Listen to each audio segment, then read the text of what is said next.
안녕하세요. 반갑습니다. 동해남부의 바닷가 일출 영상과 함께 전원생활 바닷가에서 앳더 비치를 시작합니다. 오늘 전원생활 바닷가에서는 바닷가 전원생활을 위한 참돔 냄비 요리에 관하여 전해드리고자 합니다. 참돔은 농어목 도미과의 어종으로 아마도 우리나라 횟집 등에서 광어, 우럭과 함께 가장 많이 사용되는 물고기 중에 하나라고 생각합니다. 참돔이 맛있는 시기는 겨울부터 벚꽃이 피는 봄까지인데, 특히 벚꽃이 피는 계절에 참돔이 가장 맛이 좋다고 알려져 있습니다.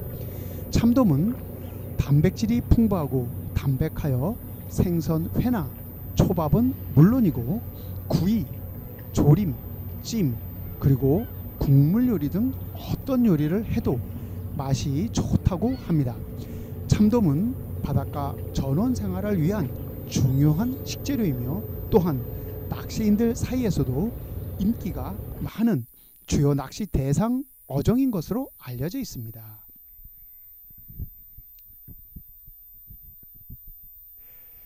참돔은 핑크빛을 띠며 살아있을 때는 눈 위와 몸 상부에 코발트빛의 파란색 반점들이 흩어져 있는 아름다운 물고기입니다. 참돔의 핑크빛은 주요 먹이인 새우나 게에 들어있는 아스탁산틴이라는 색소에 기인한 것으로 알려져 있습니다. 아스탁산틴은 천연 카로티노이드의 일종으로 노화나 암의 원인이 되는 활성산소를 제거해 주어 항산화 효능이 뛰어난 것으로 알려져 있습니다. 자연산 참돔에 비해 양식 참돔은 새우와 게의 섭취량이 적어 몸이 전체적으로 어두운 빛을 띠게 되는 것으로 알고 있습니다.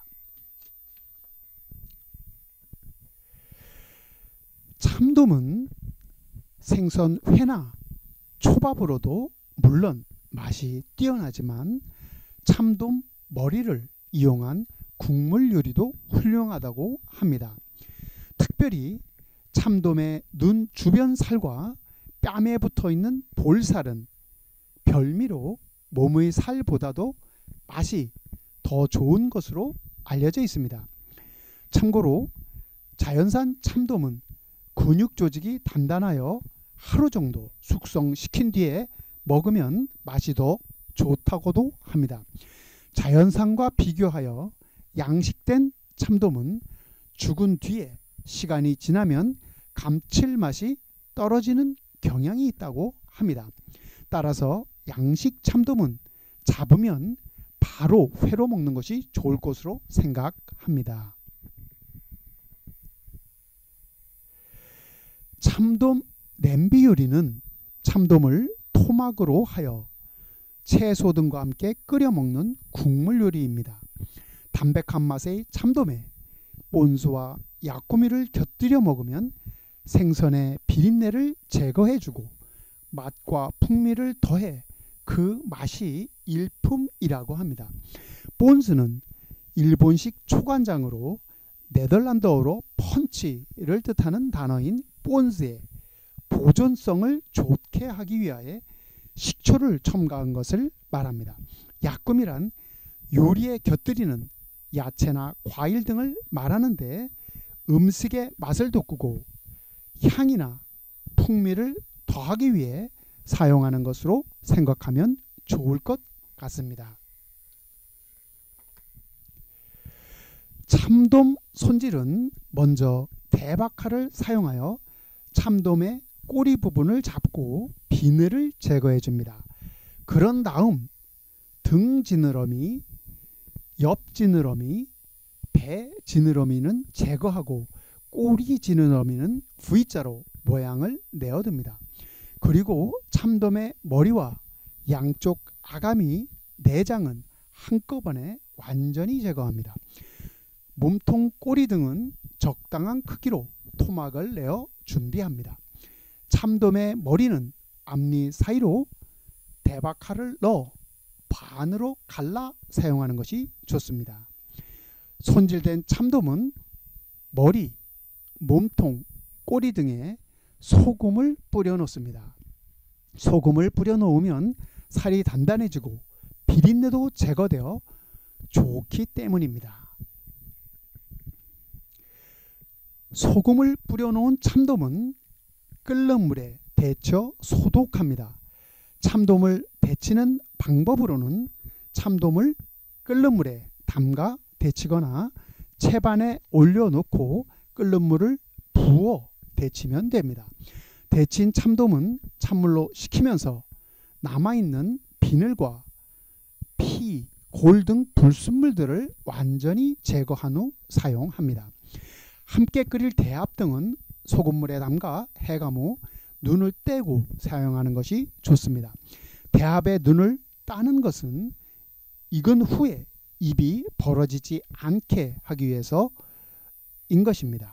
참고로 신선한 대합을 고르는 방법은 두 개를 부딪혔을 때 금속성의 탁 소리가 나면 신선한 것이고 둔탁한 소리가 나면 오래된 것으로 생각하면 좋을 것 같습니다. 본즈는 일반적으로 다시마물, 간장, 식초 등을 같은 비율 정도로 섞어서 만듭니다. 개인적인 취향에 따라 설탕, 조미료 등을 추가해서 만들기도 합니다. 본즈를 만들 때는 중간불을 사용하되 끓이지는 않는 것이 좋습니다. 끓이게 되면 식초가 날아가 식초의 신맛이 감소되기 때문입니다.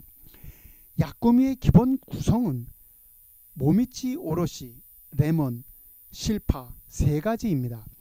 모미치 오롯이는 물을 강판에 갈아 만든 무즙에 고춧가루를 섞어 단풍잎 정도의 색으로 만든 것을 말합니다.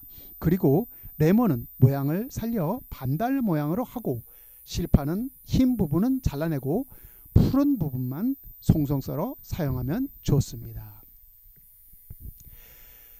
끓는 물에 소금을 약간 넣고 무와 당근은 절반 이상 삶아내고 배추, 죽순, 쑥갓 등은 살짝 데쳐 찬물에 식힙니다.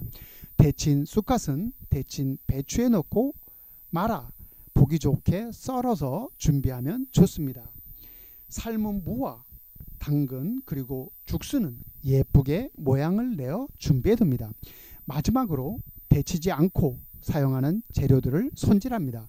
두부는 직사각형으로 하고 표고버섯은 기둥을 떼고 모양을 냅니다. 팽이버섯은 밑둥을 정리하고 대파는 적당한 크기로 어슷하게 썰어 준비합니다. 자세한 손질 방법 등에 관해서는 요리 전문 채널에 많이 소개되어 있으므로 참고하면 좋을 것 같습니다. 냄비에 준비한 재료들을 보기 좋게 넣은 후 다시마 물을 붓고 끓입니다. 거품을 제거하고 소금, 청주, 조미료로 마무리 간을 한 다음 쑥갓 어린잎을 올려 완성합니다. 끓일 때 불의 조정은 센 불로 시작하여 끓게 되면 중간 불로 줄여 끓이는 것이 좋을 것으로 생각합니다. 기타 자세한 조리법이나 레시피 등에 관해서는 요리 전문 채널에 많이 소개되어 있으므로 참고하면 좋을 것 같습니다. 가장 맛있고 담백한 참돔 냄비 요리를 만들기 위해서는 무엇보다도 살아있는 싱싱한 참돔을 고르는 것이 중요할 것입니다. 지금까지 바닷가 전원생활을 위한 참돔 냄비 요리에 관해서 제 개인적인 생각을 전해드렸습니다. 함께 공유하여 행복한 전원생활을 위해 도움이 되었으면 하는 바람입니다. 오늘은 여기까지입니다. 전원생활 바닷가에서 앳더 비치는 바닷가 일출 영상과 함께 바닷가 전경을 배경으로 하여 바닷가 전원생활과 관련된 내용을 전해드립니다. 많은 관심과 성원 부탁드립니다. 시청해 주셔서 감사합니다.